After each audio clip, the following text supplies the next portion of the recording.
bem com ela, ó. Tá muito bem colocado. Tá bem enquadrado? Sim. Tá bem enquadrado, tá tudo certinho, amor. Tudo certinho. Já... Cumprimenta ela aqui, amor. Acredito que já estamos ao vivo. Cadê? Ô, minha musa da internet. Obrigada, viu? Um beijo. Gente, é Dia dos Namorados.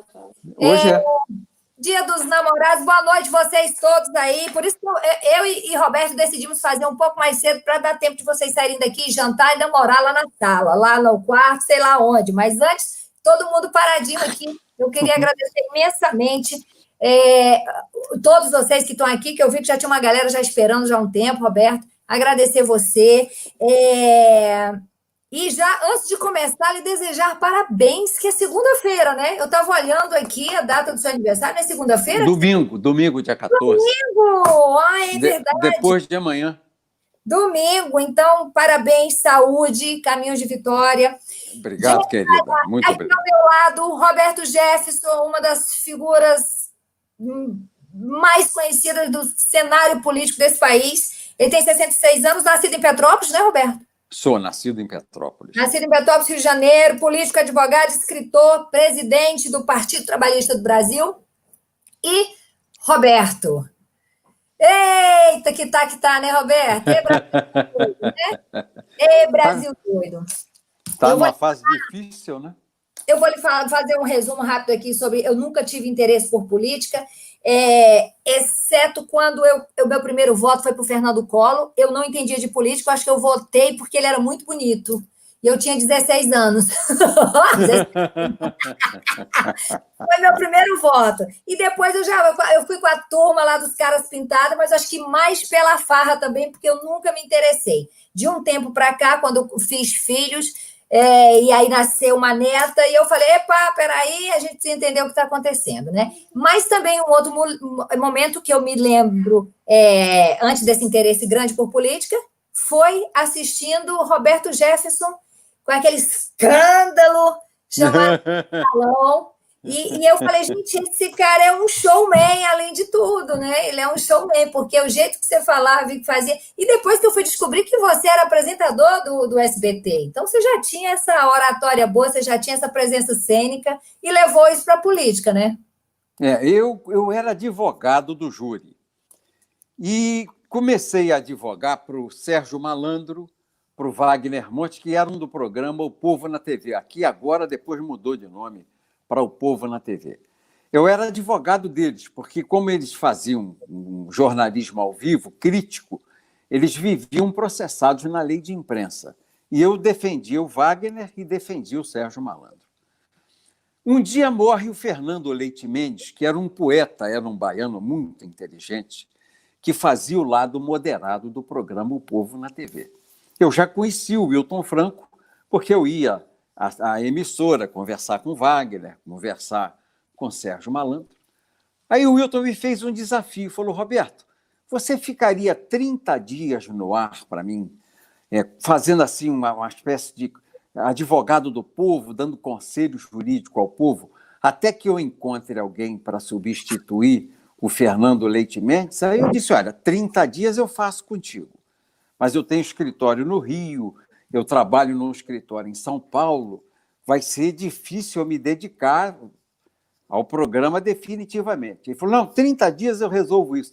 30 dias acabaram virando 6 anos de programa de televisão ao vivo. Você é advogado e eles parte dali e vai direto apresentar o programa. 6 anos, aí ficamos 6 anos no ar. E aí de 79 até 85. Sai de apresentador da TV direto para a política. O que te fez entrar na política, Roberto? A minha herança familiar. Meu avô Ibrahim foi fundador do PTB, partido que eu integro e presido, Partido Trabalhista Brasileiro, em 1945, no município de Sapucaia, no Vale do Paraíba, aqui no estado do Rio de Janeiro. Meu pai, professor Roberto Francisco, foi vereador pelo PTB de Petrópolis, o Partido Trabalhista Brasileiro, no município de Petrópolis, em 1958 e em 1962. Quando chegou em 1979, nós ajudamos a Ivete Vargas a reconstruir o PTB, porque acabou o bipartidarismo, o MDB Arena, e voltou ao pluripartidarismo. Aí nós começamos a fazer o PTB, Petrópolis, Teresópolis, Paraíba do Sul, Três Rios, Sapucaia, essa nossa região aqui, Serrano Fluminense e Vale do Paraíba. E eu acabei me transformando no presidente do PTB de Petrópolis, onde passei alguns anos à frente da presidência do PTB no município. Depois fui presidente do PTB do Estado do Rio de Janeiro por 6 anos consecutivos. Depois eu fui líder da bancada federal do PTB por 5 anos consecutivos.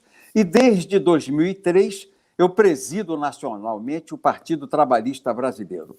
Fui deputado federal no PTB, pelo PTB, durante 6 mandatos consecutivos. 24 anos de deputado federal, sempre no mesmo partido, o Partido Trabalhista Brasileiro. Essa é a minha história no PTB. No PTB. Roberto, como eu falei para você, eu não entendo muito de política, então você me corrija sempre que eu estiver errada. Pelo que eu entendi, você foi o estopim, né, vamos dizer assim, você jogou a pólvora e a gasolina para detonar esse esquema aí do mensalão, mas você, dentro desse esquema, desse escândalo, você foi acusado de fazer má administração dos Correios, né, pegar verba dos Correios e tal, falando para as pessoas entenderem, né, para a gente chegar no maior, na massa. Eu gosto de falar com essa linguagem popular para que as pessoas entendam. Então foi isso que aconteceu, porque às vezes a gente usa aqui termos que as pessoas não entendem o que está acontecendo. Então você foi acusado de ter feito esquema dentro dos Correios e por isso culminou na sua prisão. Foi isso? Não. Tudo errado. Não. Houve essa acusação contra mim, mas ela é decorrente de eu ter feito a denúncia do mensalão. Vou te explicar. Tá. O PTB tinha, na diretoria de administração do Correio, um membro do PTB que é da Bahia, um ex-deputado federal do PTB da Bahia. Dirigia a diretoria de administração do Correio. Eu era deputado federal. Não fui eu que havia indicado esse nome para a diretoria de administração. Eu era o líder, o presidente do PTB naquela época indicou esse nosso amigo para diretor do Correio. Mas eu comecei a ver, no meu 6º mandato de deputado federal, aquela coisa de dinheiro em plenário, mala de dinheiro rodando na Câmara, para fazer a base do governo Lula, que era o mensalão. Deputado de primeira grandeza ganhava R$50 mil por mês para apoiar o Lula. E o deputado de baixo clero, que eles chamam aquele que está no primeiro mandato, de pouca expressividade, o deputado apagado, R$30 mil por mês. Quando eu comecei a perder deputados no PTB, nós havíamos eleito, naquela época, 35 deputados federais. E começou uma pressão para tirar deputado do PTB. O que estavam fazendo? Partidos como o partido do Valdemar Costa Neto, principalmente, estavam R$200 mil de luvas para o cara se filiar ao partido dele e uma manutenção, dependendo se fosse deputado de primeira grandeza ou de baixo clero, R$30 ou R$50 mil. Eu comecei a ver o que estava vendo, aí descobri o mensalão, que o Delúbio e o Zé Genuíno era o presidente do PT, Delúbio era o tesoureiro, estavam repassando aos presidentes dos partidos e líderes dinheiro para dar para formar a base do PT no plenário da Câmara. No início de 2005, em janeiro, eu fui ao presidente Lula e contei isso a ele. Presidente, aqui, eu sou deputado desde o presidente João Figueiredo. Eu nunca vi acontecer isso aqui na casa. Mensalão. Eu sei que isso tem em Câmara de Vereadores, em Assembleia Legislativa, mas na Câmara Federal eu nunca vi, presidente. E o Delúbio e o Genuíno estão dando mala de dinheiro aí para esses malucos, líderes e presidentes de partido, formarem a sua base. Isso vai explodir, presidente. Porque eu mesmo estou com vontade de ir para a tribuna denunciar, que estão tomando deputados do PTB, porque eu não faço mensalão. Eu não aceito esse dinheiro do Delúbio e não aceito esse dinheiro do Genuíno. Aí o presidente mostrou aquela surpresa, falou, vou tomar providência, Roberto.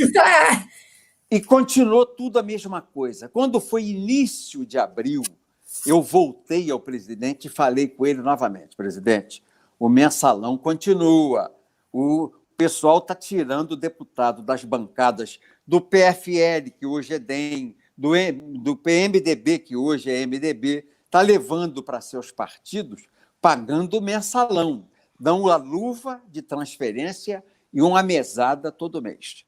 Aí o presidente chamou o Zé Dirceu à sala, perguntou o que estava vendo, por que você não investigava isso.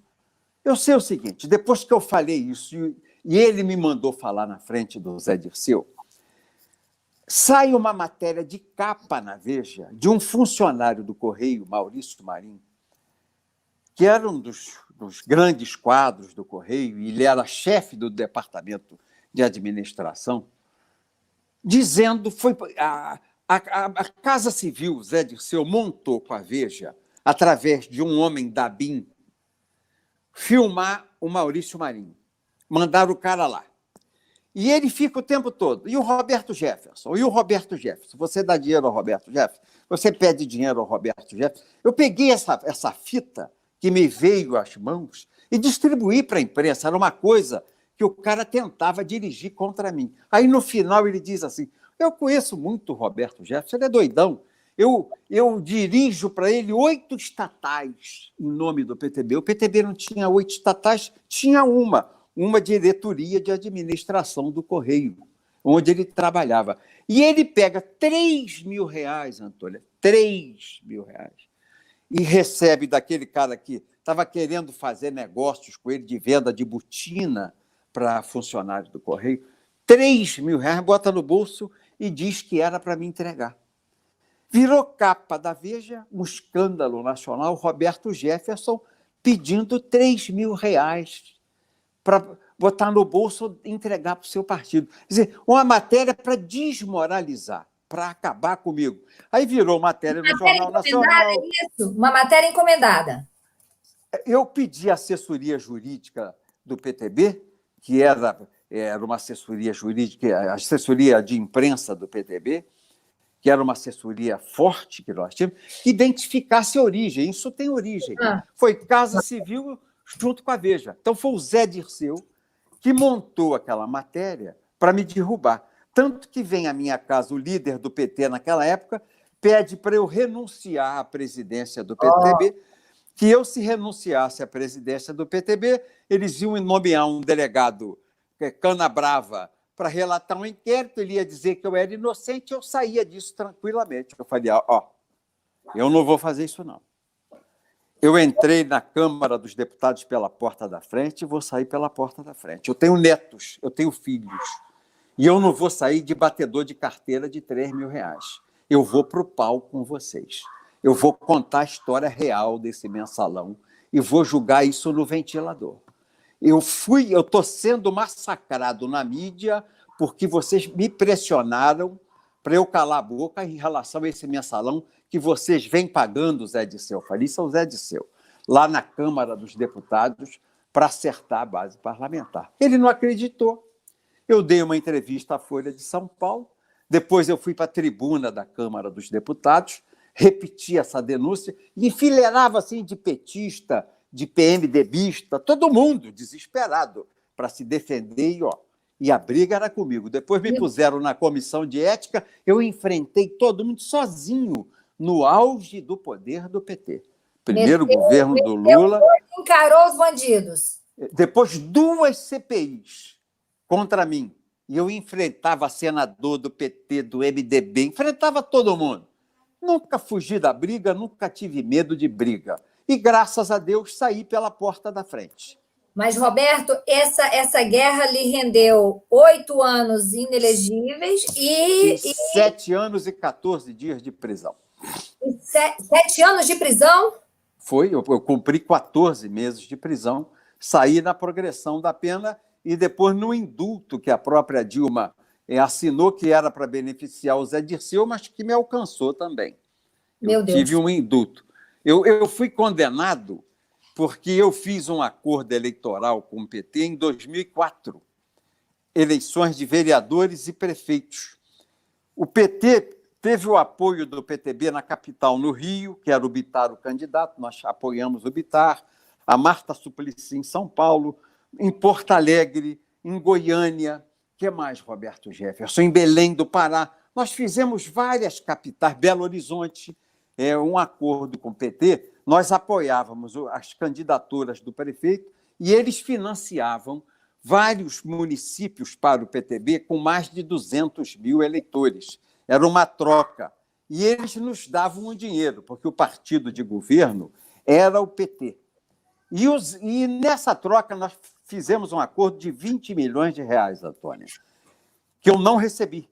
Eu recebi 4 milhões de reais, que distribuí entre os candidatos a prefeito e vereador do PTB, que foi a pior coisa do mundo. Porque eu disse, olha, vocês vão ter outras 4 iguais a essa. E não houve, e foi uma tragédia no PTB, porque todo mundo assumiu dívida, outdoor, aluguel de carro, papel, e depois não teve dinheiro para cumprir o compromisso. E aí rendeu uma cadeia e 8 anos inelegíveis. E eu fiquei 16. São 2 condenações, a da cassação, eu fui cassado na Câmara, no processo do mensalão, fui cassado, aí a cassação são 8 anos de suspensão de mandato e mais a pena acessória da condenação criminal de mais 8 anos, foram 16 anos de suspensão de mandato. Roberto, eu lembro, eu não sei se eu estou trocando as bolas, porque já tem um tempo, mas você operou o seu câncer no pâncreas e ainda depois de operar teve que voltar para a prisão ou eu estou confundindo? Não, eu fui preso depois. Quando eu fui condenado, eu estava no hospital. Não, eu tinha saído do hospital, estava em casa, inclusive a imprensa me filmou em casa no dia que eu assisti ao Barbosa, que foi a maior defesa que eu já vi, uma pessoa ter, um homem ter, eu me orgulho do advogado, doutor Luiz Francisco Barbosa, de Sapucaia do Sul, um gaúcho, que é um advogado criminalista excepcional, foi juiz de direito. O que ele disse aos juízes do Supremo e ao procurador de justiça, o procurador-geral de justiça, eu todo enfaixado ainda, porque eu fiz cirurgia aberta, eu levantei, pulei, fiquei de orgulho, de honra, não é coisa de gente corajosa. Quem não tem coragem, a covardia não pode ser do coração de um advogado.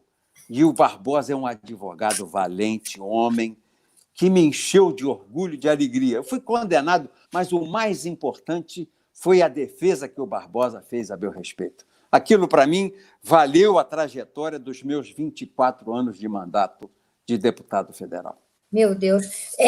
Tem uma frase sua que eu li numa entrevista que você disse que ter sido vítima de si mesmo. Foi quando você para e pensa que você fez esse acordo que, de repente, não precisava ter feito? É isso? Você se traiu? Você foi sua casca de banana? É isso? Eu nunca gostei do PT. A minha história como deputado foi sempre de briga com o PT. Sempre. PT, PCdoB, isso sempre era pau. Você queria ver briga em plenário, era um discurso meu, porque enfileiravam 2, 3 deputados do PT para me apartear. Sempre foi luta. Quando houve a eleição do Lula, que o Lula ganha a eleição em 2002, a executiva nacional do PTB se reuniu para, no segundo turno, apoiar ou o Lula ou o Serra, que o segundo turno era Serra versus Lula. Eu votei no Serra. Falei, vamos com o PSDB. PT não dá. Com o PTB é água e azeite, não dá para misturar. Não, vamos votar no Lula, vamos votar no Lula. Foi 32-1. O único voto contra a aliança com o PT foi o meu. E tanto eu tinha razão que era água e azeite, que o pau cantou depois entre mim e o PT, o presidente, porque aí eu fui promovido a presidente do PTB, o Martinez, que era o presidente do PTB, morreu, eu era o líder da bancada, fui eleito unanimemente presidente nacional do partido, e daí para frente as relações azedaram, o pau cantou e acabou dando aquilo que foi a história do Mensalão. Mas, Antônia, para te dizer, eu disse que havia recebido os 4 milhões entregues pelo Marcos Valério. O Marcos Valério foi chamado pela Polícia Federal, depois pela Justiça Federal no Supremo, disse que nunca me entregou o dinheiro, nunca houve esse acordo. O Delúbio, que era o tesoureiro que acertou isso comigo, foi chamado, disse que nunca deu dinheiro ao PTB ou ao Roberto Jefferson. O Genuíno, que era o presidente do PT, também foi chamado para depor na Justiça Federal e na Polícia Federal e disse: é mentira do Roberto Jefferson. Eu nunca entreguei dinheiro ao Roberto Jefferson desse acordo eleitoral e nunca entreguei dinheiro ao PTB. E o Zé Dirceu, que era acusado de ser o chefe de tudo, disse: nunca houve acordo entre o PT e o PTB, nós nunca mandamos levar dinheiro no PTB. Então, você veja, eu fui condenado pelo que disse da minha atitude. Ninguém me acusou. Não houve investigação de polícia, não houve investigação de procuradoria, não houve investigação de juízo. Eu, Roberto Jefferson, contei à opinião pública nacional aquele episódio que desagou no Mensalão e o Procurador-Geral da República abriu a sua denúncia dizendo assim: restaram provadas todas as denúncias feitas pelo ex-deputado Roberto Jefferson sobre a existência do Mensalão. Aí todo mundo foi preso, foi condenado, foi cassado, foi tudo em decorrência daquela colocação que eu fiz. Fiz sozinho e não me arrependo de ter feito isso. Me arrependo de ter feito o acordo com o PT. Não dava, nós não éramos vinho da mesma pipa. Né? Azeite e água não mistura. Não é? Eu não devia ter feito esse acordo com o PT de caixa 2. Aquilo foi caixa 2. Mas eu fui condenado e paguei a minha pena em função disso. Agora, Roberto, a gente sabe que esses bandidos aí, né, do alto escalão, da roubalheira do PT, a gente sabe, os que foram presos, o tempo ficou, e esses deputados que são bandidos tanto quanto, né, os que recebiam os 50 mil e os 30 mil, né, os de baixo clero, enfim, se está recebendo, é uma quadrilha, né, tá compartilhando. Claro que é. Roubando dinheiro do povo. E esses também foram presos ou não? Não, ficou só na alta cúpula. Os ministros do PT, o Palocci, o Zé Dirceu, o João Cunha, que era o presidente da Câmara, o Genuíno, o Delúbio, outros deputados líderes de legenda, o Valdemar Costa Neto, que naquela época era PR, outros deputados que eram líderes do MDB. Quer dizer, vários partidos foram atingidos, mas ninguém contou para quem dava o dinheiro no baixo clero ou entre as suas estrelas partidárias. Você deu uma declaração, quer dizer, eu li, né? A gente nunca sabe o que é real, o que não é. Que você não acreditava que o Moro ia prender o Lula, que você achava que o Lula ia disputar as eleições para presidente e você estava apostando no Alckmin. Estava enferrujado na política ou porque você não acertou uma, né? Eu acerto todas. Essa do Moro eu não acertei, não, porque eu achava o processo muito fraco. Aquele processo do triplex do Lula eu achava muito sem consistência. Mas o Moro conseguiu condenar o Lula naquele processo, acho que há 15 anos de reclusão. Tem um segundo do sítio, mais 15, dá 30. O Lula já está condenado a 30 anos de prisão e o Zé Dirceu a 70. Mas o nomeado do Lula para o Supremo, que é o Toffoli, o presidente do Supremo, deu um habeas corpus ao Lula, mesmo que o Lula tenha sido condenado em segunda instância. Ele foi condenado pelo Moro, depois teve a condenação ratificada por 3-0 no Tribunal Regional Federal, na 4ª região, no Rio Grande do Sul, que abrange o Paraná, Santa Catarina. Foi 3-0, foi unanimidade. E o Lula foi colocado em liberdade, não usa tornozeleira, viaja pelo mundo, ninguém sabe se ele vai voltar para a cadeia, senão tem 30 anos de condenação e ainda tem 5 processos tramitando. O Zé Dirceu tem 70, também anda por aí sem tornozeleira, sem nada. Eu Passa o dia no cumpri... Twitter, ele passa o dia no Twitter provocando o Moro, o Lula. O Lula, né? Ele Passa deve ter uma diferença com o Moro mesmo, porque o Moro, durante o tempo do processo, ficou desmoralizando todo dia na imprensa o Lula. É uma estratégia que o Moro tem, que eu já percebi, é como o toreador, ele pega na torada, o toureiro, sempre que ele faz aquele balé, vai cansando o Miura, o touro Miura, ele faz o balé para cá, faz o balé para cá. Eu assisti uma vez a uma tourada em Sevilha. Aí entram aqueles palhacinhos com aquelas bandeirilhas pontiagudas na mão. Não sei se você já viu alguma tourada. Não, E colocam no dorso do touro. Ah. Vão espetando aquelas bandeirilhas assim, pontiagudas, bem aqui no dorso do touro. Botam assim 10 bandeirilhas, 10, 12 bandeirilhas, se eu não me engano. E o touro começa a sangrar muito, que é nessa região da coluna, muito irrigada, e o touro fica vermelho de sangue das bandeirilhas que os palhacinhos... São palhacinhos porque eles são vestidos de palhaço, eles entram na tourada, devem ser toureiros também, porque eles têm muita habilidade para lidar com o touro. E aí, no final, quando o touro está cansado e já exangue, quase sem sangue, com a cabeça baixa, vem o toureiro com a espada na capa e fere o touro aqui na região da nuca, corta a ligação do cérebro com a coluna e o touro cai morto, fulminado naquele momento. E eu interpreto a ação do Moro como a do palhacinho botando bandeirilhas. Ele vai sangrando a vítima dele. Ele vai plantando na notícia, sempre na imprensa, desgastando. O que ele fez com Lula, de fazer aquele mandato coercitivo, condução sob vara do Lula. O Lula estava no aeroporto de São Paulo, no aeroporto de Guarulhos, né, amor? Guarulhos, era o aeroporto de Guarulhos.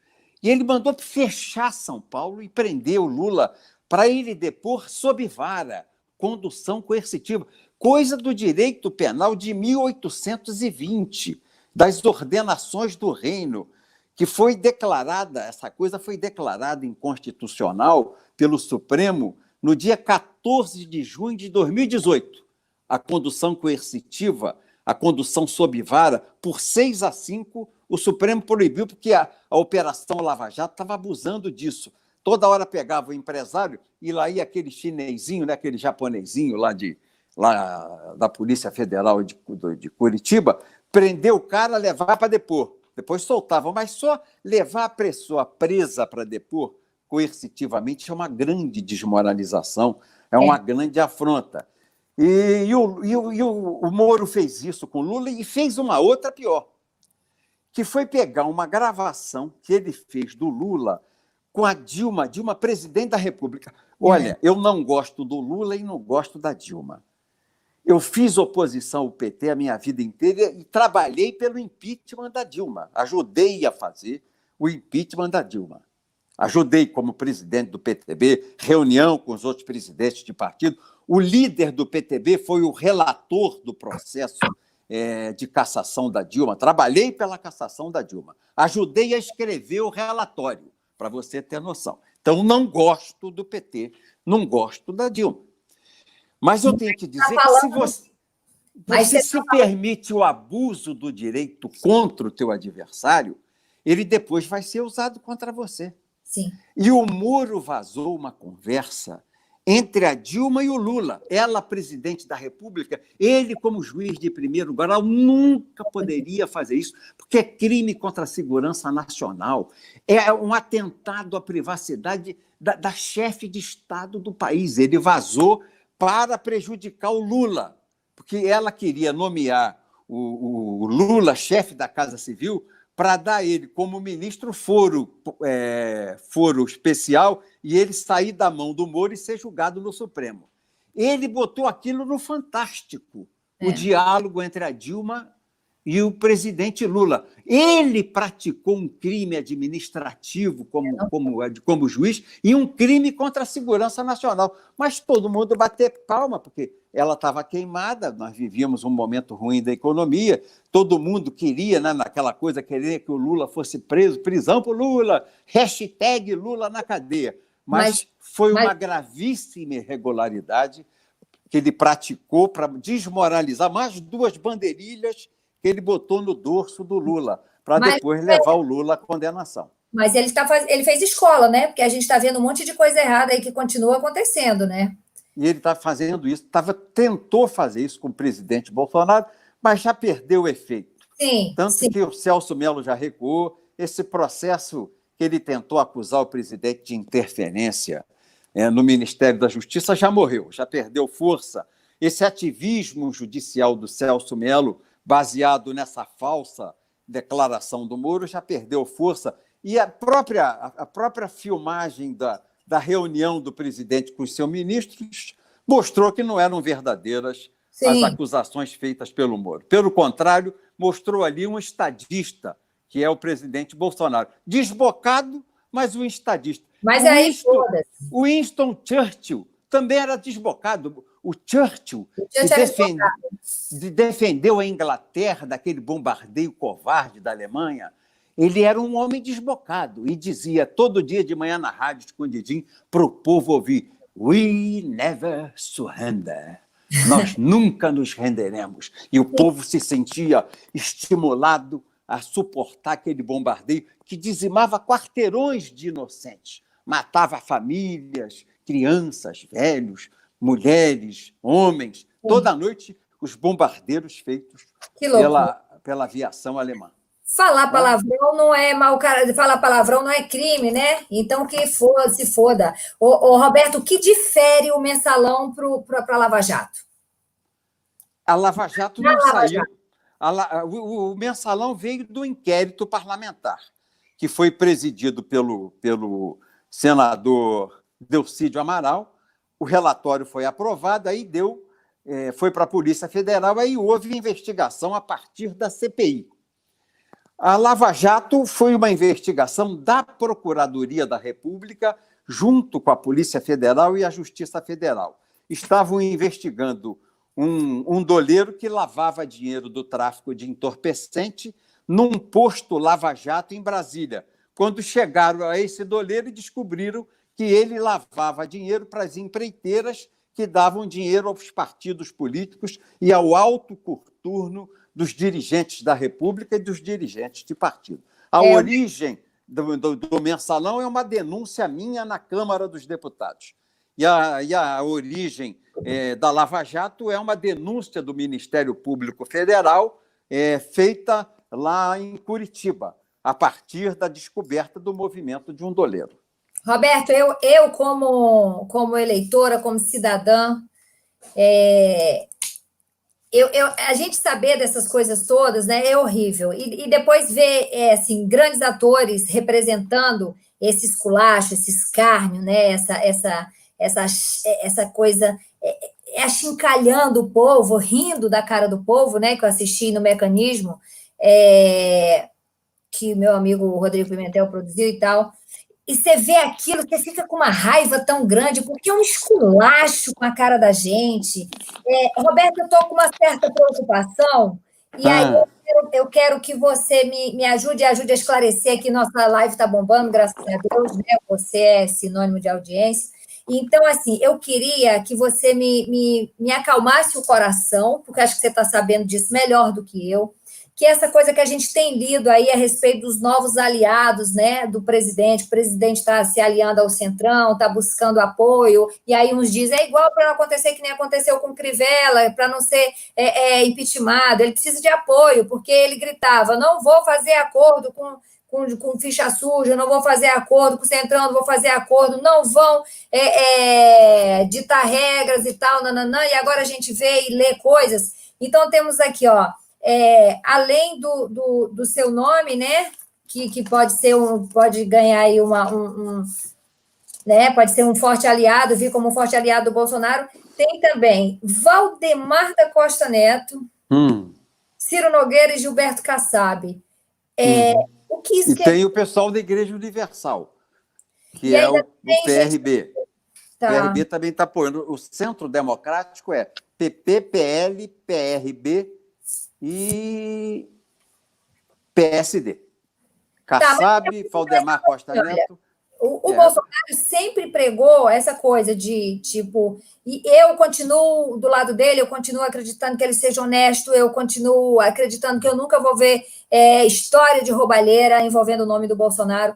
Mas aí eu fico pensando assim, como é que faz, né, isso? Porque todas essas pessoas Antônia, que foram citadas aqui, Roberto, exceto você que foi lá, botou... Posso falar palavrão? Eu gosto de falar palavrão. pode. Você foi lá, botou o pau na mesa, enfrentou todo mundo, pegou cadeia, foi aquele salseiro, aquele priquiteiro todo, mas todo o resto é tudo muito caladinho, muito quietinho, nananana, e a gente sabe o que eles fizeram. Isso não é um perigo, Roberto? O presidente não está entregando a eles talão de cheque. Nenhum dos que o Centro Democrático, eu não gosto da palavra centrão, acho pejorativa. O Centro Democrático não tem poder de pagar a ninguém, não tem a caneta para ordenar despesa. Os diretores financeiros são todos do presidente e os presidentes dessas instituições são todos do presidente. E eu posso garantir a você, Antônia, a ABIN e a Polícia Federal estão acompanhando para e passo os indicados políticos que foram para o governo do presidente Bolsonaro. Eu fui deputado federal 24 anos. Desde o governo Sarney até o governo da Dilma e do Temer, eu posso dizer a você, esses governos de coalizão, os partidos indicavam gente para fazer dinheiro, roubavam. O presidente Bolsonaro, há 1 ano e meio, ele é presidente da República. Ele não rouba e não deixa roubar. Ele está em pé na porta do cofre do Tesouro Nacional. Ninguém mexe num centavo. Você não ouve um rumor, não tem um ruidinho, um barulhinho, nada contra o presidente. Ficam falando que ele é grosseiro, que ele é tosco, que ele faz piada sem graça, que ele bate na imprensa, mas não há o que falar contra o presidente. Ah, não, ele parou. Hoje eu vi uma acusação feita contra ele, achei ridícula. Foi na Globo News. Ele parou numa carrocinha para comer cachorro-quente. A acusação é ridícula, que ele infringiu a lei de sanidade, de segurança sanitária. O que acusam o presidente? De abraçar o povo, de dar a mão ao povo, de comer churrasquinho no meio da rua e cachorro-quente no meio da rua. É isso que acusam o povo. E ele precisa se proteger, ele tem que ter com ele um grupo, pelo menos de uns 200, 210 deputados, que deem segurança a ele para não ter impeachment. Porque se tramou contra ele o Fernando Henrique, mais o Alcolumbre, mais o Rodrigo Maia, mais o Dória e mais esse governador do Rio, o Witzel. Eles montaram, no início, uma tentativa de impeachment do presidente. Só que isso desmontou. Eles queriam, inclusive, na troca, apoiar aquela PEC 101 de 2003, do deputado Benedito de Lira, que permitia a reeleição do Rodrigo Maia e do Alcolumbre. Eles davam a cabeça do presidente no impeachment, desde que eles pudessem, dentro da mesma legislatura, se reeleger. Como isso acabou, sabe o que o Alcolumbre fez hoje? Para mim, uma notícia política importantíssima para dizer no teu programa.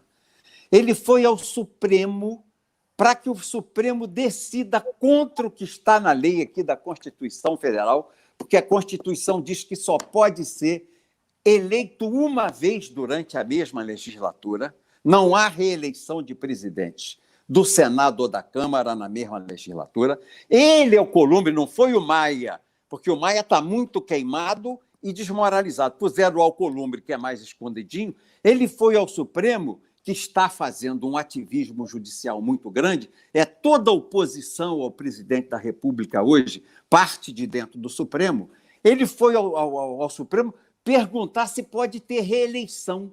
É um cara de pau, né? E acho que o Supremo vai dar, porque hoje o Luiz Fux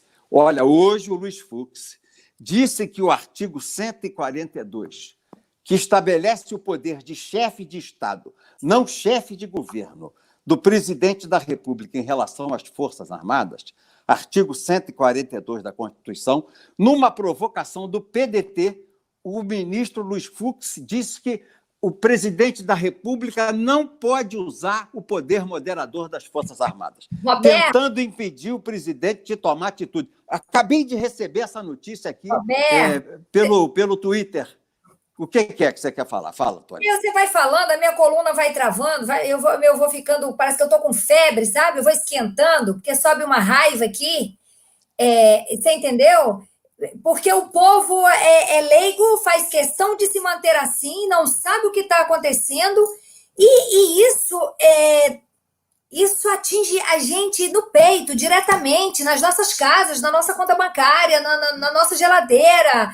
Atinge o pior, nos nossos valores. Os nossos valores. E ameaça a democracia. Porque o Supremo que nós temos não é a instituição. Os homens do Supremo, os 11, são de esquerda. Eles foram nomeados pelo PSDB, que é o Fernando Henrique, que é um homem de esquerda, e pelo Lula e pela Dilma. E eles estão tentando impedir o governo do presidente Bolsonaro, que é um governo conservador e de direita. E a América Latina, a partir do Foro de São Paulo, que foi criado pelo Fernando Henrique, pelo Jorge Soros, pelo Lula e o Fidel Castro, está avançando na América Latina. A Argentina está se transformando agora no Estado socialista. Você vê lá esse Alberto Fernandes, já expropriou o Grupo Vicentim, maior produtor de soja, de laticínios e carne da Argentina, exporta 20 bilhões de dólares por ano, expropriou para vender para os chineses. Porque quem está comprando a soberania argentina é a China. Quem financiou a eleição desse Alberto Fernandes, que é um homem ligado a Cristina Kirchner, foram os chineses, o Partido Comunista Chinês. Então, você tem a Argentina ao sul do Brasil virando comunista. Você tem ao norte, na fronteira em Roraima, a Venezuela, que virou um país comunista. Você tem a oeste, ali na fronteira do Acre, do Amazonas, de Rondônia, você tem a Bolívia, que já virou um país comunista. O Chile, que está virando um país comunista. E você tem hoje um ativismo judicial de esquerda comunista, porque a Corte do Supremo Tribunal Federal é comunista. Você vê, o presidente, o Toffoli, era assessor do Zé Dirceu. Ele não tem história como magistrado. Esse Fux, que tomou essa decisão hoje, foi colocado ministro pelo Zé Dirceu. O Zé Dirceu nomeou o Fux, na época do governo do Lula, ministro do Supremo Tribunal Federal. Roberto, todo mundo de esquerda impedindo o presidente da República de governar. Mas isso não pode continuar assim. Faz o quê para mudar isso? Quer dizer... Esse artigo 142, para mim, essa interpretação do Fux, não vale coisa nenhuma. Porque o presidente da República ele é chefe de governo e chefe de Estado. E como chefe de Estado, ele é o chefe supremo das Forças Armadas. E diz o artigo 1º da nossa Constituição, todo poder emana do povo, que é exercido por meio dos representantes eleitos.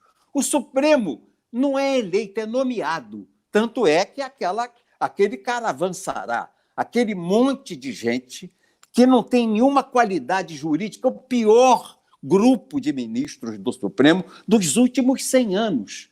Você vê, o Lewandowski foi nomeado ministro porque a mulher dele era a melhor amiga da dona Marisa Letícia, que morreu, que era a mulher do Lula. É um negócio assim terrível. Quem mais? É o Toffoli, ele era o assessor do Zé Dirceu. Quem mais? O Alexandre de Moraes. Ele é um homem de confiança do Fernando Henrique Cardoso. É tucano e foi nomeado a partir do Temer por pedido. É ligado hoje, fez campanha para o Dória em São Paulo. Então, tudo lá é desse jeito. É o Marco Aurélio Collor de Mello. Foi nomeado porque é primo do Collor de Mello. Caráter do Dória, que foi eleito com votos do bolsominions, né, segundo ele, e aí depois de eleito ele vira e fala: bolsominions, quero que vocês se lasquem, porque eu não preciso de vocês para porra nenhuma. Ou seja, ele sabe que ele não vai mais ser eleito para porra nenhuma, vai ver que é por isso que ele fala isso. Roberto, como fazer para mudar esse quadro? Caso eu penso o seguinte: o presidente não tem nem o Rodrigo Maia, nem o Alcolumbre. E não tem o Supremo, que se reuniu para impedi-lo. Porque o Supremo tem o poder de afastar o presidente por uma queixa-crime que ele receba ou uma denúncia-crime. Vamos lá. Olha aqui. O presidente da República será suspenso de suas funções nas infrações penais comuns se recebida a denúncia ou queixa-crime pelo Supremo Tribunal Federal. Então, se esse inquérito que o Moro inventou virasse um crime, a fake news se virar um crime, e eles aceitarem uma denúncia contra o presidente, ele está afastado por 6 meses. Por isso é que eles estão montando essa fake news através desse moço, o ministro que era o advogado do primeiro comando da capital, o PCC, esse Alexandre de Moraes. A contribuição como jurista que ele deu ao Brasil foi defender o grupo de traficantes, o maior grupo de traficantes do Brasil, que é o PCC de São Paulo, não é? E ele era o advogado dessa turma. Ele que está com esse processo de fake news na mão, que a Joyce acusa o presidente da República e o general Mourão de terem vencido a eleição publicando notícia falsa no Twitter. Mas, Alexandre, essa aí não tem mais moral para nada, porque até o Pedreiro desmoralizou ela, já os áudios dela, ela faz formação de quadrilha. Hoje Mas o Supremo é inimigo, o Supremo faz o que quer. Mas não faz o que quer, não. Faz o que quer, sabe por quê? Porque a massa é acéfala, eu já tô puta da minha vida, já vou logo falar palavrão aqui, já vou logo falar o que não devo. A massa tá cagando e andando, a massa quer saber de Big Brother, a massa quer saber de putaria, a massa quer saber de sei lá de quê, entendeu? De fofoca. Você vê uma briga entre um jornalista e uma cantora de funk, entendeu? Tudo bem, se expressou de alguma forma, fez o seu trabalho, mas o que acontece? Foi a notícia mais lida dos últimos 3 dias, 4 dias, não sei quantos bilhões de pessoas assistindo isso, porque as pessoas só querem saber disso. Aqui, ninguém quer saber. Quando eu te anunciei, já tinha não sei quantos dislikes. Por quê? Porque é um bandido. Você só está levando bandido aí, porque eu estou entrevistando os candidatos a prefeito do Rio de Janeiro. Se é bandido ou não, foda-se. Um deles vai ganhar e vai dirigir a sua cidade. Você está entendendo? Então, enquanto o povo ficar assim, eles vão deitar e rolar, fazer o que quiser, comer lagosta enquanto o povo come rato. Bem feito para vocês. Vocês que estão aqui, provavelmente não, porque vocês estão esperando. Mas quantos likes houve depois? Tem sempre o lado negativo. Ninguém agrada a todo mundo, Antônia. Veja você, o Filho de Deus, Jesus Cristo, que veio pregar o amor, a família, a liberdade dos homens, a capacidade de todos construírem, de se arrependerem de seus pecados e de procurar melhorar. Ele foi julgado pelo povo. O vagabundo do Pilatos lavou a mão. Botou para o povo escolher entre Barrabás e Jesus. E o povo tirou Barrabás, que era ladrão e rachava com ele a grana, e botou Jesus na cruz. Então, ninguém tem unanimidade. A verdade é essa. E não é bom. Né? O povo tem que se lascar. Não há, essa coisa de unanimidade não existe. Mas a gente tem que dizer o que sabe, tem que ter coragem de dizer. O que eu rezo a Deus todo dia é que Ele me dê coragem de dizer o que precisa ser dito. Coragem sem medo. Coragem. Que eu não seja vaidoso para não me exceder, não passar do limite, nem fazer gracinha, não fazer piada, nem rir do sofrimento alheio. Mas coragem o homem tem que ter. Então eu vejo dentro do Supremo uma armadilha armada.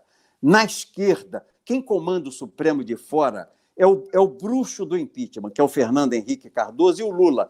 Eles orquestram tudo isso que o Supremo tem feito de mal ao presidente Bolsonaro para tentar julgar no chão o presidente que nunca permitiu no governo desse que roubasse uma prata.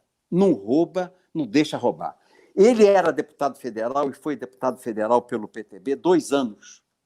Eu era o líder do partido nessa época. Convivia com ele diariamente na nossa liderança. Nunca vi o Bolsonaro pedir para se beneficiar uma empreiteira, um banco, um grupo de investidores, nunca vi. Ele sempre lutou, aposentado, pensionista, os militares, os PMs, os policiais civis, os policiais federais, os rodoviários federais. Essa era a luta do Bolsonaro. E pobrinho, gravata pobrinha, aquelas gravatas que não dão laço, que enfia assim aquele gancho, você já viu na camisa? Ela tem um gancho assim que você compra no camelô e prende ela assim por cima. Camisazinha da Renner, ternozinho da Renner. Até hoje. Aqueles coturnos que vêm até um tornozelo, não é aquele coturno que vem no meio da perna, abaixo do joelho. Uns que batem no tornozelo. Aquelas botas feias, aquela coisa bruta. Mas que você vê que ele é um cara simples. Sim. Ele nunca me fez um pedido desonroso, nunca me fez um pedido que o desonrasse. Então, o que está acontecendo? Como ele não rouba, não deixa roubar. Essa elite nacional, que é a elite do Supremo, do Senado, da Câmara, está em desespero. Está chegando a eleição de prefeito e vereador, 4 de outubro, e a turma está sem dinheiro para financiar prefeito e vereador. Quer matar o Bolsonaro de qualquer jeito, ele tem que cair. E tem que cair para sair da frente para o PSDB e o DEM ter um candidato para botar no lugar dele. Porque nós vivemos 22, 23 anos, ora PSDB, ora PT. Ora PSDB, ora PT. Aí vem o Bolsonaro e mete uma cunha. Ele derrota o PSDB. E o que acontece? O PSDB quer voltar com o seu partido subsidiário. O PSDB é um apêndice do PSDB. O DEM é um apêndice do PSDB. Ele quer voltar para lançar um candidato de centro-direita, de centro. Quem? O Dória. Alguém assim, com esse perfil, que possa ser ocupar esse espaço da classe média que não seja o Bolsonaro. Então, eles montaram essa jogada contra o Bolsonaro para empichar o Bolsonaro ou conseguir processar criminalmente o Bolsonaro no Supremo para tirar o Bolsonaro da pista. Aí pode vir o Dória ou alguém, o Rodrigo Maia não creio que está muito desgastado, ou alguém do DEM, ou alguém pelo centro indicado, o Huck, fala-se até na candidatura do Huck, esse apresentador de TV, para disputar com a esquerda, porque a esquerda tem cadeira cativa na próxima eleição. Mas eu creio que o presidente Bolsonaro vai reagir. O Supremo está indo longe demais. Está indo longe demais. Ele tem que pagar para ver na próxima. A próxima que o Supremo fizer com ele, que intervir num ato administrativo que é exclusivo dele, como o Supremo vem fazendo já 5, 6 vezes seguidas nos últimos 40 dias, ele tem que pagar para ver. Ele não acolhe a decisão do Supremo. Aí está instalada a crise entre o Poder Executivo e o Supremo. E eu quero ver o que vai acontecer. Se tem ou não tem, doutor Luiz Fux, se tem ou não tem o artigo 142, se dá ou não dá o presidente, que é o chefe supremo das Forças Armadas, o comandante em chefe das Forças Armadas, de requerer o poder moderador da Marinha, do Exército, da Aeronáutica, e baixar um ato institucional, aposentar compulsoriamente. Tem que fazer isso para governar. Esses 11 ministros do Supremo que estão conspirando contra o governo dele, eles precisam ser aposentados compulsoriamente.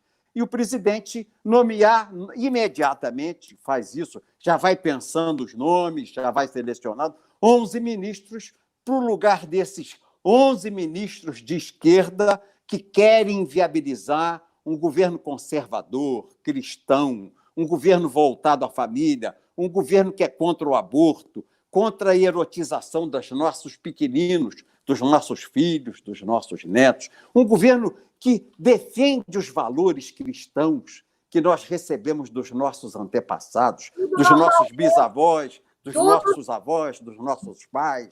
Mas sem usar da radicalidade, né, Roberto? Porque tudo que é radical não é legal. Mas como assim radicalidade? O que você quer dizer com isso? Por exemplo, eu vejo uma extrema-direita muito violenta, assim como eu vejo uma extrema-esquerda muito violenta. E a gente tem que usar da parcimônia, tem que usar da inteligência, tem que usar da educação, porque essa gente radical não pode, né? Por exemplo, eu estou brigando aqui, brigando comigo mesmo, né? Porque imagina, eu não tenho voz, eu não tenho alcance, mas, por exemplo, a cultura, o povo da cultura, a gente entende que o artista ele é de esquerda, não só no Brasil, no mundo inteiro, assim como a imprensa, mas eu vejo o justo pagando pelo pecador. Eu já falei isso para o presidente pessoalmente. Eu falei, tem muita gente de direita, tem muita gente de direita na cultura que vota, tem muitos atores conhecidos que é seu eleitor, que é seu fã, mas que fica quietinho para não perder o emprego. Agora está todo mundo indo para a rua mesmo. Mas como essa gente pega muito no pé dele, aí ele deixa meio que a pasta da cultura mais para depois, para amanhã e tal. E o operário da cultura está passando fome, não é de hoje. Isso me preocupa muito, entendeu, Roberto? Então é isso que eu estou falando. Nada de radicalidade, nem de extrema-direita, nem de extrema-esquerda, que eu não sei se um dia isso vai ser possível, eu acho que isso é utopia. Mas tem muita gente de direita que é muito radical. E a intervenção militar, nem o militar quer fazer. Esse negócio, intervenção já, isso aí é uma coisa radical que não passa. Mas o poder moderador das Forças Armadas, acima do Supremo, acima do Executivo e do Legislativo, há o poder moderador das Forças Armadas, que é comandado pelo povo. E quem é que fala pelo povo? O chefe de Estado. Quem é o chefe de Estado? O presidente da República. Ele pode convocar as Forças Armadas e, num ato passageiro, num ato transitório, imediatamente ele faz isso, rapidamente, numa semana, um mês. Ele diz assim, aposentado esse Supremo, esses 11 ministros estão aposentados, e se nomeiam novos 11 ministros, que são esses 11 aqui. E acabou. Não é uma coisa de... Porque não é o Bolsonaro dar um golpe, fechar o Congresso, fechar o Senado, a Câmara, fechar as assembleias, intervir no Estado. Não. É ele usar o poder moderador que ele, como comandante supremo das Forças Armadas, tem e que está na Constituição, é legal, no artigo 142, ele pede às Forças Armadas que moderem esse conflito que o Supremo gerou, porque está inviabilizando o governo dele moralmente, está acuando o governo dele, impedindo o governo de pleno desempenho, manda para casa esses 11 e ele pode até ajustar com o Conselho Nacional de Magistratura, porque no Supremo tem que acabar com esse negócio de indicação política. Esse aí quem foi que botou? Foi o Collor. Esse aí quem botou? Foi o Sarney. Esse aí quem botou? Foi a Dilma. Essa aí quem botou? Foi o Lula. Esse aí quem botou? Foi o Lula. Isso é um negócio terrível. A indicação política. Se para cargo político você estranha, que os caras estão nomeando para ministério, para estatal, para banco oficial, o que esses caras vão fazer lá? O partido está indicando? Como é que o partido pode indicar ministro do Supremo? É pior ainda. E é cargo vitalício, com aquelas garantias da Constituição, inamovíveis, salário irredutível, e trabalha até os 75 anos. É um horror isso. O Supremo tem que ser a última etapa da carreira do juiz togado, do juiz de carreira. O juiz tem que terminar a vida dele depois de 30, 35 anos de judicatura. O compromisso dele não é com o PTB, não é com o PDT, não é com o PT, não é com o DEM, não é com o PSDB. O compromisso dele é com a toga, com a balança da justiça, com a espada da justiça. Aí ele vai, não é pegar um advogado que era do PCC, ou um advogado que era do Movimento Sem Terra, do Movimento Gay, o Fachin. Eu conheci o Fachin lá na Câmara dos Deputados, eu era deputado, ele era o advogado do Movimento Gay do Brasil e do Movimento Sem Terra. Quer dizer, um cara ideológico. Nas duas eleições da Dilma, ele estava no palanque da Dilma pedindo voto para Dilma, fazendo comício para Dilma. O que há? Então, isso tem que acabar. Juiz não pode ser de partido político. Ministro do Supremo tem que respeitar a toga, tem que vir da santidade da magistratura.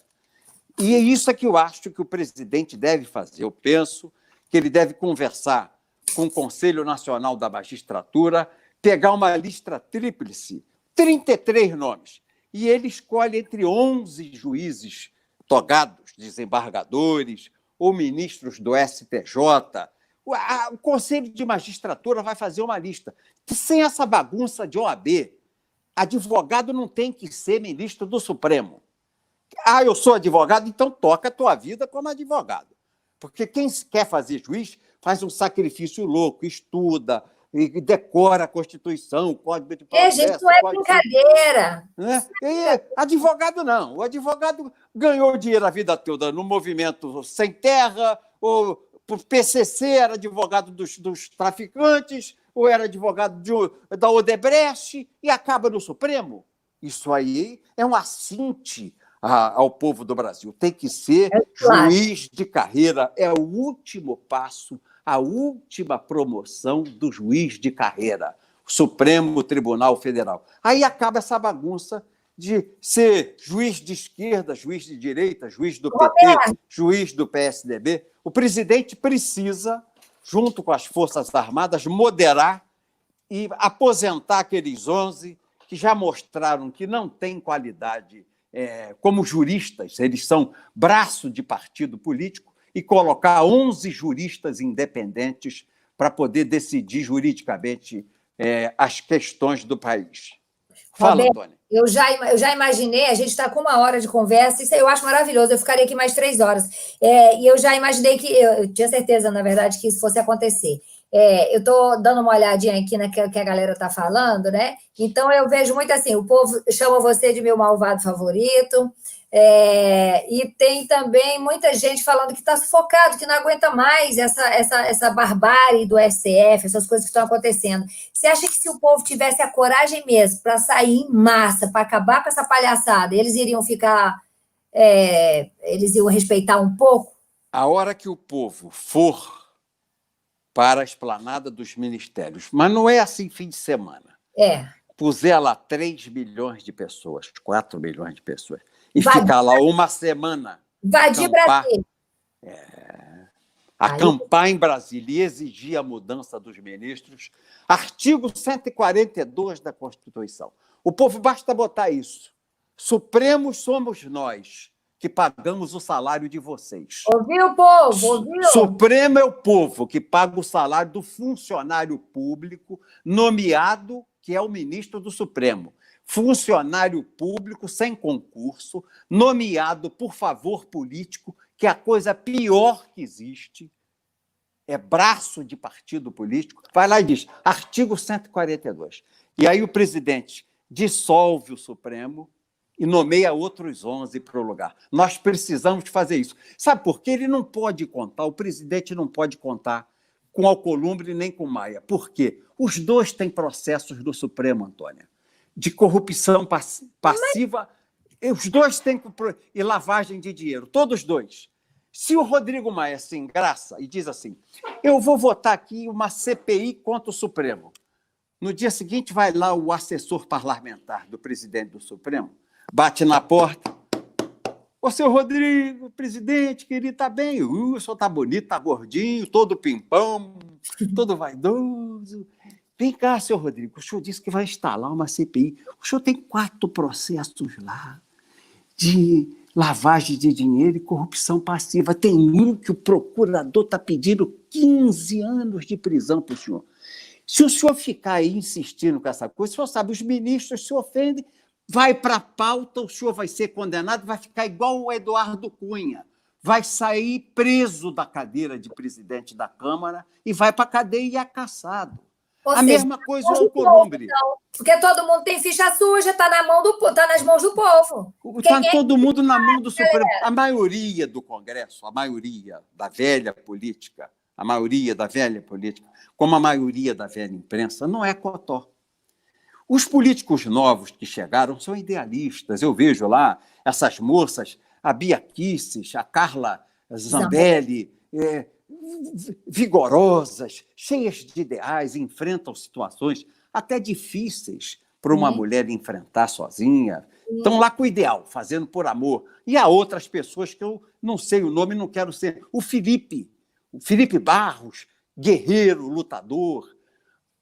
Mas tem muita gente lá, senador da República, deputado federal, que o rabo dá volta no Congresso. Sim. Todo mundo pendurado em processo no Supremo. Aí o cara diz, vamos instalar uma CPI contra o Supremo. Aí o Supremo pisa no rabo do cara, o cara fala assim, miau, não quero mais instalar, Aí não. também a música Começa rugindo. Começa Menezes, rugindo. do Bezerra, se gritar, pega ladrão, não fica um, meu irmão. É complicado. E o presidente do Senado e o da Câmara não tem independência. Estão na mão do Supremo. Tem o rabo preso na gaveta do presidente do Supremo Tribunal Federal. Está nas nossas mãos, está na mão do povo. Ah, mas eu fiz um pedido de impeachment contra o Gilmar Mendes. Não vai para a pauta. Porque se for para a pauta, vai lá de novo, bate na porta do assessor parlamentar. Ô, seu Alcolumbre, como é que está o nosso Amapá, aquele estado lindo, na foz do Rio Amazonas, no Delta? Ainda tem aquele restaurante do Forte, onde a gente come aquela comida gostosa. Onde a gente se encontrou muitas vezes. Mas aqui, seu Alcolumbre, tem um processinho lá que pede 20 anos para o senhor. O procurador é maluco. Pediu 20 anos de condenação para o senhor por lavagem de dinheiro e corrupção passiva. Mas se o senhor puser na pauta aí esse negócio de impeachment do ministro do Supremo, vai entrar na pauta e o senhor vai acabar igual o Eduardo Cunha. Vai sair da presidência do Senado, vai ser caçado e vai ser preso. Vai ficar na cadeia aqui. Não vai lá para Curitiba, como foi o Eduardo Cunha, mas vai ficar aqui na Papuda. O senhor é que escolhe, mas eu vim lhe dar esse recado, além de lhe dar um abraço de saudade, querido. Vamos tomar um açaí juntos, seu Alcolumbre. Não tem jeito. O presidente não tem para onde correr. E, infelizmente, nós elegemos um homem honrado depois de uma sucessão de presidentes que fizeram um toma lá da cá. Deixaram os deputados e senadores e mais o Supremo Tribunal Federal indicar gente, porque os ministros do Supremo também indicam gente. Ministério, indicam na Binacional Itaipu, indicam no Banco do Brasil, indicam para a Receita Federal, eles indicam gente. Eles competem com os senadores e deputados, indicando gente a favor deles. Ou senão faz a filha desembargadora no tribunal, a outra desembargadora no tribunal, eles fazem o que querem. Porque eles se acham os semideuses. Vai um maluco do capitão Bolsonaro e acaba com isso, tranca o cofre. A crise de abstinência, querida. Está todo mundo enlouquecido. O Lula, um ladravaz. Roubava e deixava roubar.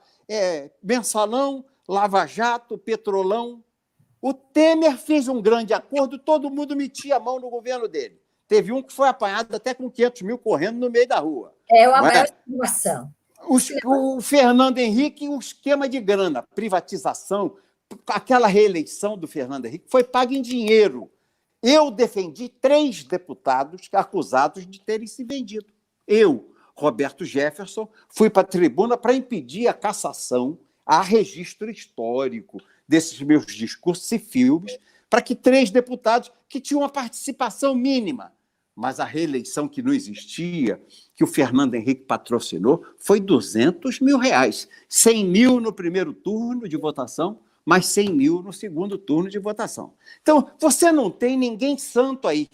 Vem um cara, porque o último, depois da redemocratização, porque os presidentes militares não davam essa confiança para político meter a mão. Figueiredo foi o último presidente da Revolução e era um homem honrado.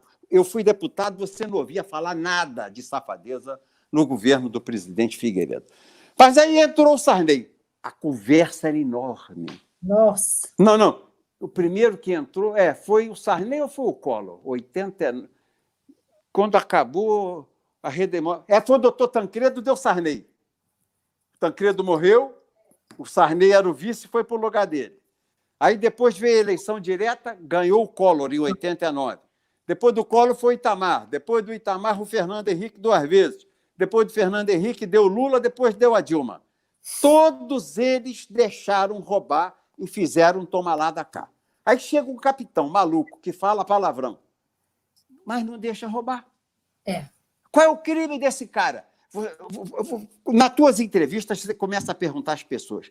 Tem 35 pedidos de impeachment. Eu dou muita entrevista para rádio, televisão. O cara diz, mas, doutor Roberto Jefferson, tem 35 pedidos de impeachment contra o presidente Bolsonaro. Eu digo, me dá a razão de um. Me dá a ementa. Não tem. O que é o motivo de um pedido? Me dá a ementa. Ele roubou na Petrobras? Ele fez o Petrolão? Não. Ele fez o Mensalão? Não. Ele fez a Lava Jato? Não. Ele privatizou a Vale do Rio Doce? Tem sinal de corrupção? Não. Ele privatizou a Telebrás com conversa de corrupção? Não. Ele fez a reeleição de candidato na Constituição com conversa de corrupção? Não. Então, que acusação fazem contra ele?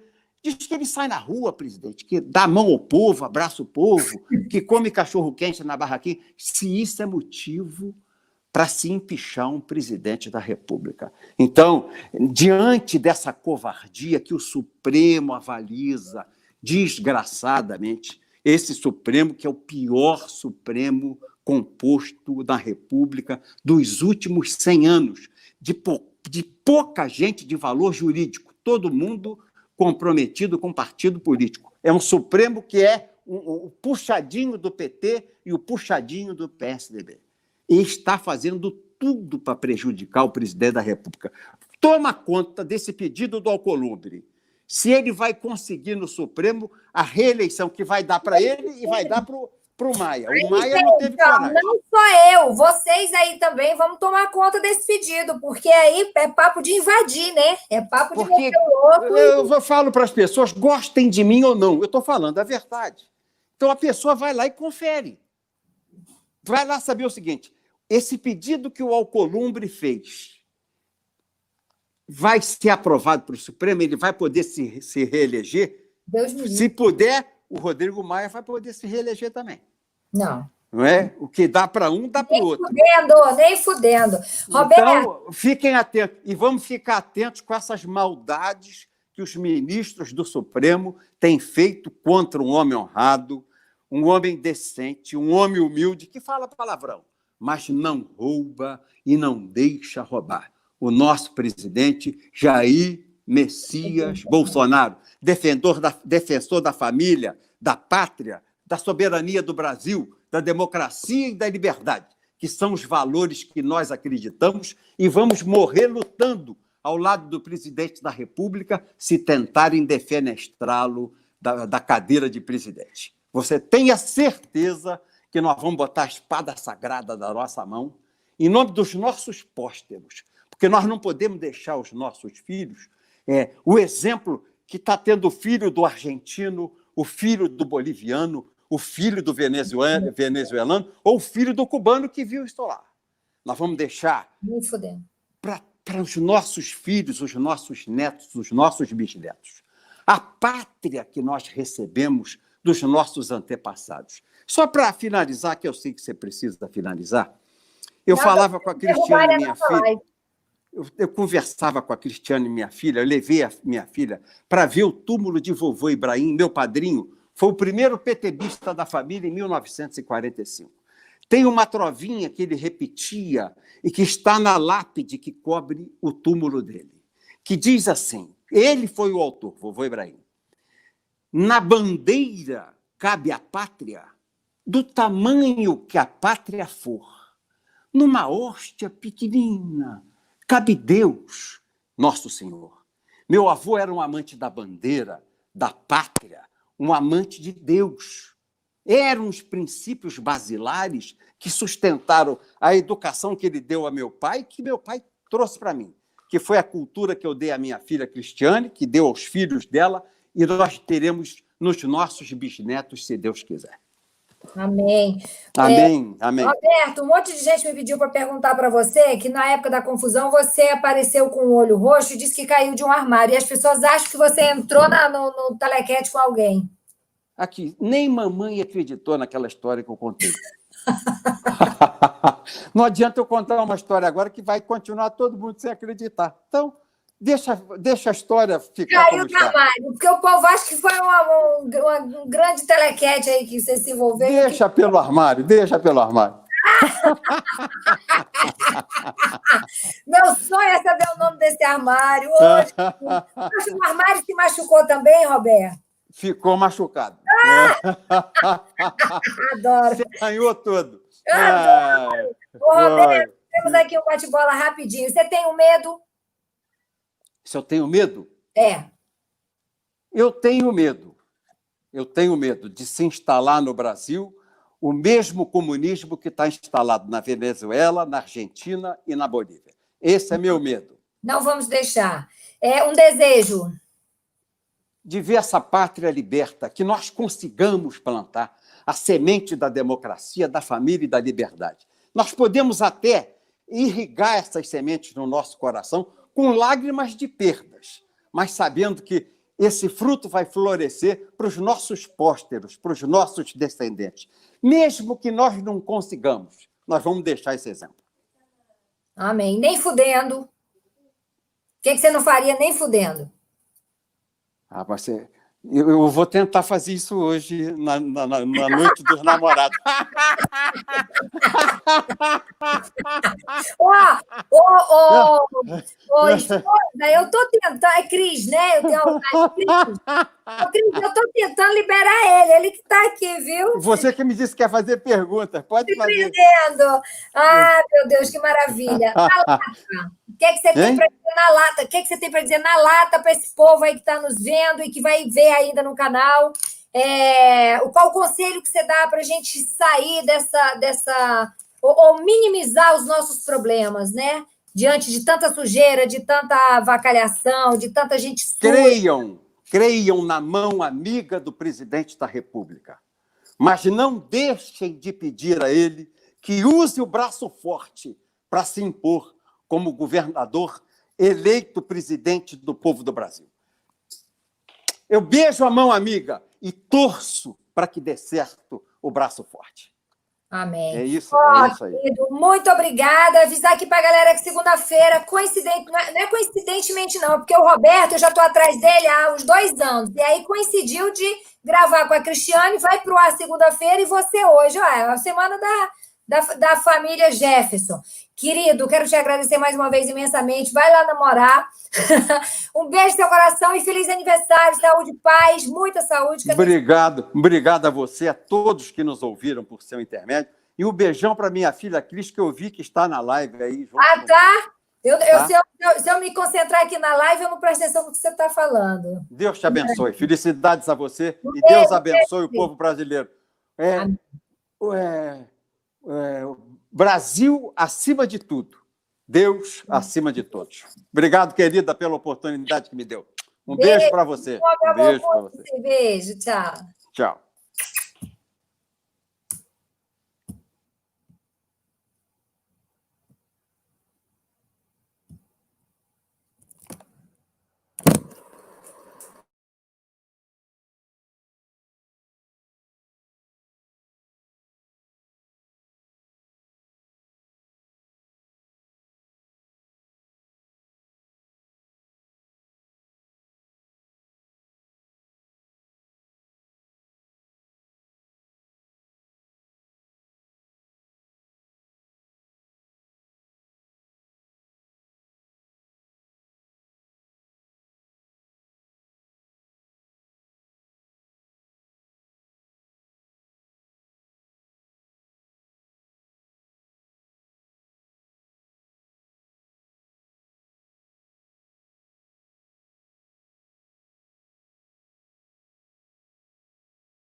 Mas confirma aí. Tá escrito End Broadcast, é isso? Carrega aí, meu Deus. Como carregar, garoto?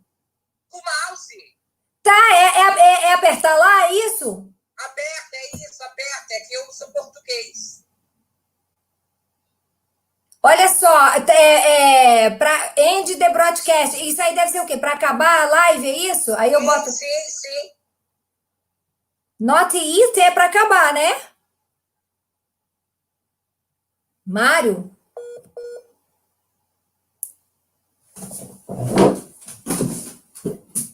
Samuel?